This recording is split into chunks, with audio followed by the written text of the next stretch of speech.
So guys আসসালামু আলাইকুম।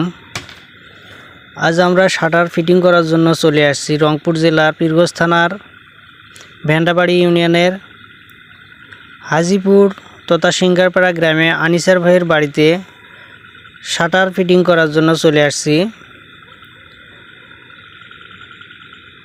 আমাদের শাটারের পর্দাগুলোতে আমরা কিন্তু কমলা কালারের শীটের পর্দা দিয়েছি, আর এগুলোতে কিন্তু খুব শক্তিশালী স্প্রিং ব্যবহার করা আছে, যে কারণে পর্দাটি নিচে নামাতে কষ্ট হচ্ছে। আর উপরে পর্দাটি যখন উঠে যাচ্ছে সে সময় কিন্তু খুব স্পিডে কিন্তু পর্দাটি উপরে উঠে যাচ্ছে, দেখতেই পাচ্ছেন।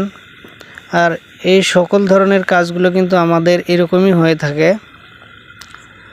নুনবী ইঞ্জিনিয়ারিং ওয়ার্কশপ, ফিল্টির বাজার থেকে এগুলো করা হয়েছে। সকলেই ভালো থাকবেন, ধন্যবাদ।